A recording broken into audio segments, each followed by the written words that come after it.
Anyway, we are absolutely thrilled today to finally introduce Dwayne Wade as a Chicago Bull.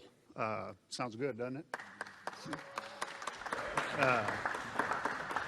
Obviously, you know, we're very excited to get a guy that's been a 3-time world champion, that's been a 12-time All-Star, and is going to be a future Hall of Famer. But I think as importantly, and maybe overlooked, is just the presence and intangibles that Dwayne is going to bring to this organization and to this team. And from the locker room to the practice floor to how he interacts with teammates, how he prepares, how he pushes guys, just overall in knowing him and studying him over the years, his makeup and character, his work ethic, and his commitment to winning is something that I think is really going to serve our team well. And you look at our team, and we've basically got a young team. We've got 10 players now with 3 years or less experience. And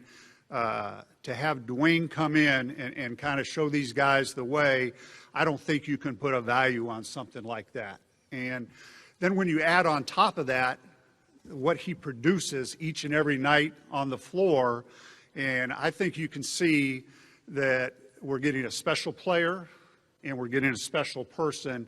And I think that's why everybody here in the city of Chicago and with the Bulls organization is so excited to add Dwayne Wade to our organization and to our team. So we want to welcome Gabrielle and the Wade family.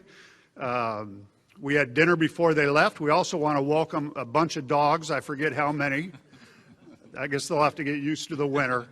And then most of all, we want to welcome Dwayne back home to Chicago.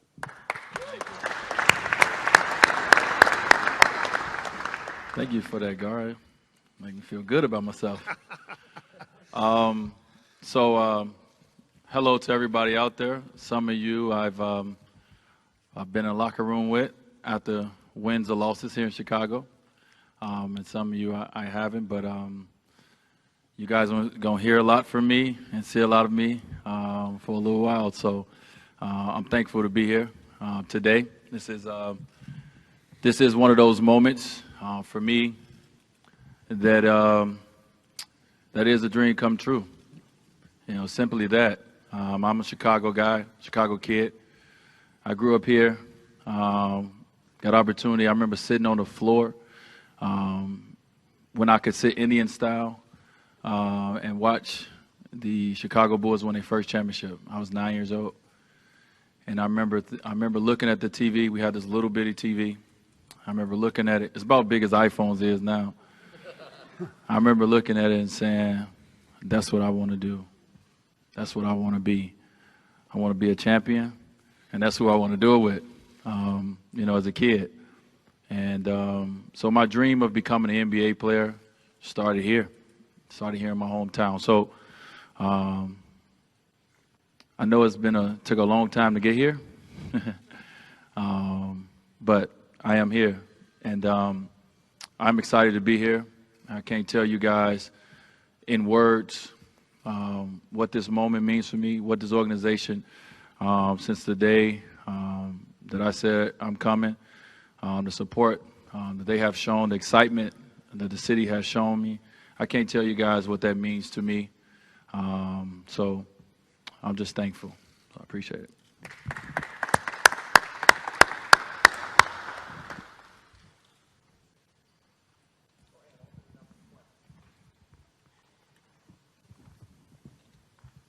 Dwayne, you said you dreamed of playing for the Bulls. Did you ever dream of playing for the Bulls during these last 13 years when you were in Miami? If y'all could do me one favor, can y'all say y'all name so I can put the name to the face? Mike McGraw, Daily Herald. Thanks. There you go, Mike. I did, Mike. So let's go back down memory lane for a minute. I came out into the draft in 2003. I had a lot of workouts, but I had 2 workouts with one team, and it was the Chicago Bulls. And I went into that day, in June, thinking I'm gonna be playing for my hometown team. So I felt. They didn't tell me, but I felt I was gonna get drafted by my hometown team. You would have if you were there. And I had no idea that I had no idea what Miami had up their sleeve. I was sitting there looking at the draft like everybody else, and I was shocked when my agent Henry Thomas came over and told me that he was drafting me 5, because I thought for sure I was coming here at 7. And then 2010, the first time I was a free agent, I had an opportunity to decide what teams I wanted to interview, to see where I wanted to play. I was 28 years old. I was in the prime of my career. I was one of the best players in the NBA. And my first meeting was here back home. And I met with a few teams. Once again, I met with the Chicago Bulls twice. You know, it's a notion out there, and I'm glad you asked that question to start this off. It's a notion out there that for somehow, some way that I used the Bulls for some sort of leverage. I don't know how a 28-year-old in his prime that can be maxed out anywhere can use the team for leverage. I really, and we talked about this at dinner. It's a place I really wanted to be. It's a place my heart really pulled me towards. But also I had an opportunity of a lifetime, you know, to play with 2 great players in LeBron and Chris. And as hard as Chicago tried, they couldn't get all 3 of us together. And Miami was that place for all of us to go to. So it was times during these last 13 years that I envisioned myself being here. They gave me a Bulls jersey at the meeting in 2010. I went home, put it on, took a picture, erased the picture. That was before I knew that iCloud can recover pictures. But it was, to answer your question, it was moments. Dwayne, Joe Colley from the Chicago Sun-Times.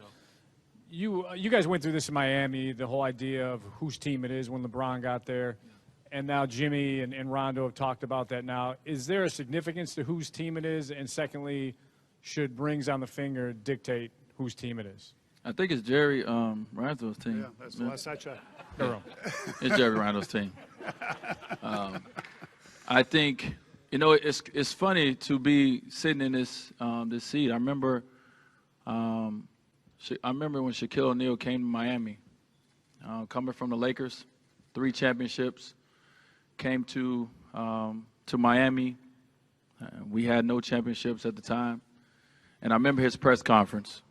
And I was playing in the Olympics at the time, like Jimmy is right now. And I remember Shaq said, we're not going to go through this all year. He said, it's Dwayne Wade's team. So we're not going to go through this all year. This is Jimmy Butler's team. Myself and Rondo are here to bring what we bring as athletes to this team and to this city. He's a young bull on this team. He's a 26-year-old that can play 40 minutes if coach wants him to, and maybe more. I ain't trying to do all that. And we're going to depend on him a lot. You know, this is a guy who I've known since Marquette University, and great university, by the way, Mark. That I have a tremendous amount of respect for. And as much as Gar and John Paxson and everyone did an amazing job of making sure that this can happen, this wouldn't have happened if it wasn't for Jimmy Butler. Jimmy Butler called me and told me he wanted me here. And that was huge because at the time I didn't know. I mean, think about it. You know, hometown kid, Derrick Rose here. And, you know, he finally leaves. And Joe Noah, who's very known here, he leaves. It's now Jimmy's team. So to want to bring in a guy like myself and Rondo, et cetera, it shows what he's about. He's about winning. And the individual stuff will come from that. And I think Jimmy understands that. So it won't be a tug and pull of who team it is. We're all playing together. You know, we all have one common goal, and that's to win.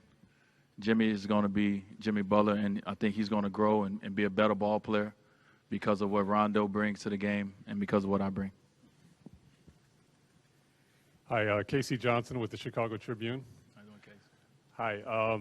With the league trending towards three-point shooting, Dwayne, how do you envision the basketball fit between yourself, Jimmy, and Rajon? Obviously, you've got other pieces, but with you three guys kind of being the primary ball handlers, how do you envision the basketball fit? Yeah, well, the league's trending that way. Obviously, every team ain't good at that game. That's why, Golden State has been in the finals the last 2 years. That's their game. They're good at that. So I don't think it's for everyone to play, unless you have the personnel to play it. It's not our personnel. It's not a game we're going to try to play, And that's, we have guys who can make shots.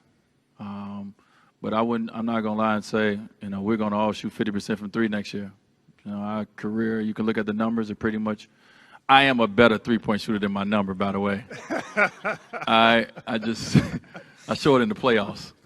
But we have our own strengths, and with those strengths is what we're going to bring to this game. We're not going to come out there and try to be Stephen Curry. That's not our game. As much as my son loves Stephen Curry, sorry, he's not your dad. I am.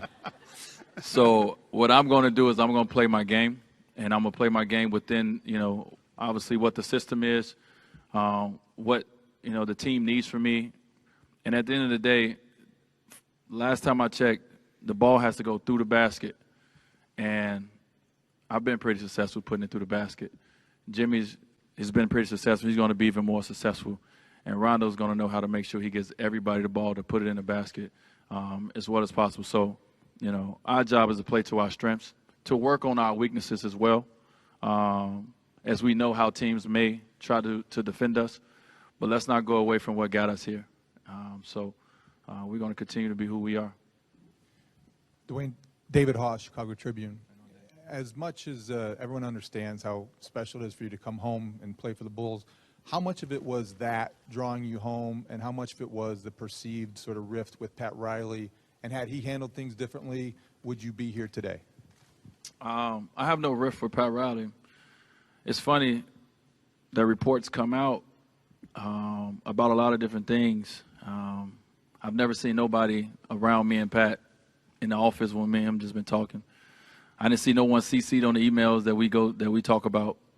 I have no rift. I have nothing but respect for what he's done in this game. I have so much to learn. So I have no rift, in that. For me as a player, when you get opportunities to be a free agent, you have to sit and you have to look and see what is the best situation for you. And 2010, the best situation for me was to play with Chris and LeBron because I wanted to be able to compete for championships. That was what I felt was best. The other two opt-out seasons, last year, I wanted more money. Just to be real. I got more money.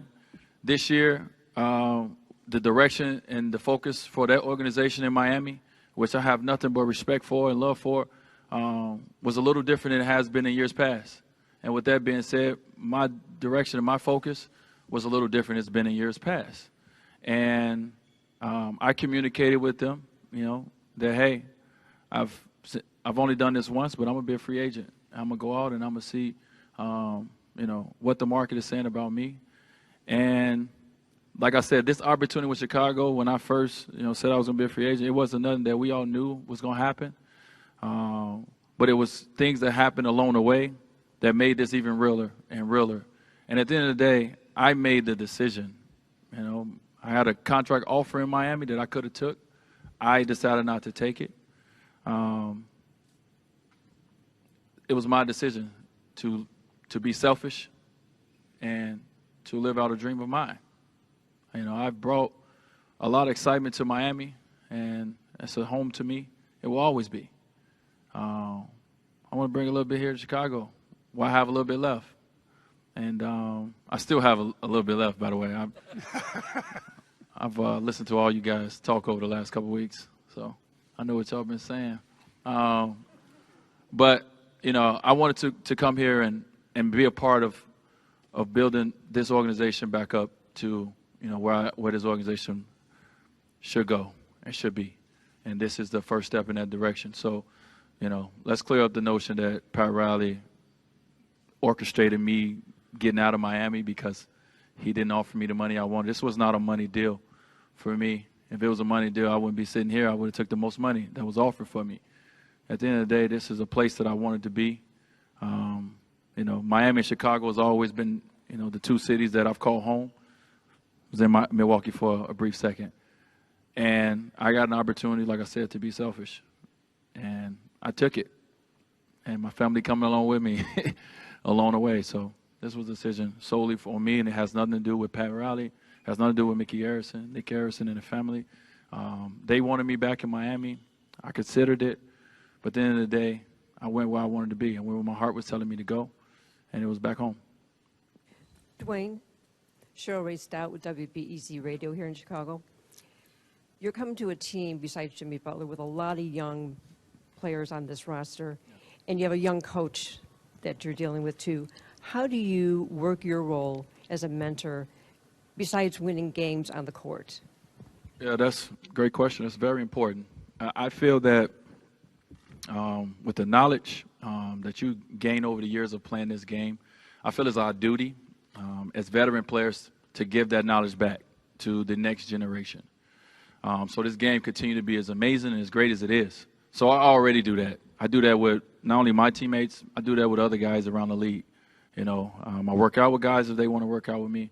I talk to guys throughout the year, via text message, et cetera. So these young guys on this team, I'm going to give them the knowledge that I've learned. And they can take it for what it's worth, but I'm going to give it to them no matter what, because at the end of the day, I'm a leader, and that's all I know how to do. I've been around some amazing leaders in my life, and I've grown into being one because of, playing with guys like Shaquille O'Neal when I was young. He really helped show me the way as how a leader comes in and gives all his guys confidence. So I can't wait. I've already had some conversations with Doug. I know me and him got a little negotiation to talk about for the number that he gave up. So we'll figure that out. And I've already talked to Bobby. So I've already, started talking to some of the young guys, and I can't wait to get an opportunity to be around them more and give them whatever knowledge that I've learned from this game. Dwayne, Vince Goodwill, Comcast Sports. What's up, Vince? What's up? How much of today brings you mixed emotions? I know you're excited about being back home, but you left a place that you were invested for a very long time. So how do you balance the emotions of today with leaving what you had behind? Yeah, man. Tough decision. Y'all could have been in that room when I had to make it. It wasn't. I'm not saying it was an easy decision. Not because I'm not excited to be here, and not because I've always thought that this would be a great place for me to be. But I was in Miami for 13 years. I grew up as a young man to now, a 34-year-old man. And I had amazing success, 3 championships, 12 All-Stars appearances, et cetera, et cetera, et cetera. So I have a lot of history there. I just built the house. Sorry, baby. Just built the house there. Kids going to high school, older 2 boys going to high school. So there's a lot of things that made the decision not easy to make from the standpoint of what I've built and what I have going on with my family. So it's this nervous, exciting energy that I have, and that I had and I was in that room. But at that moment, like I said, my decision was, I didn't make it solely. I talked with the family, but selfishly, this is what I wanted to do at the end of the day. And I can't stress it enough. I wouldn't be here if I didn't want to be here. And, not saying that it's gonna take me a while to, everything is new. I feel like a rookie all over again, because everything in the organization is different than what I'm used to. And not in a bad way. It's just different. So I'm trying to, get my feet up under me. But I will. I'm excited as heck to play with, my new teammates. I'm excited to see the growth from what they're going to get from playing with me, and I'm excited to see what I'm going to get from playing with them. I mean, Rajon Rondo is somebody I competed against so much in Boston, and we had so many battles that has been very much documented and talked about. But we was competing for championships. I want to play with a guy like that. I want to play with a guy that averaged 12 assists a game. I want to play with a guy that don't want to give his teammates the ball. So I'm excited to play with this group. I'm excited to put on that Bulls uniform.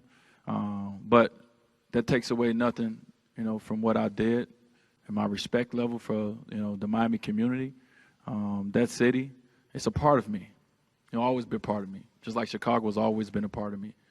But I'm now entering a new chapter, and I'm ready to now dive into this chapter and focus on this chapter. And when it's all said and done, I'll put the books together. Dwayne, in the back here to your left. Nick Friedel from What's ESPN. up, Nick? How you doing, man? Good. I realize a lot can happen year to year in the NBA, but you're going to be 35.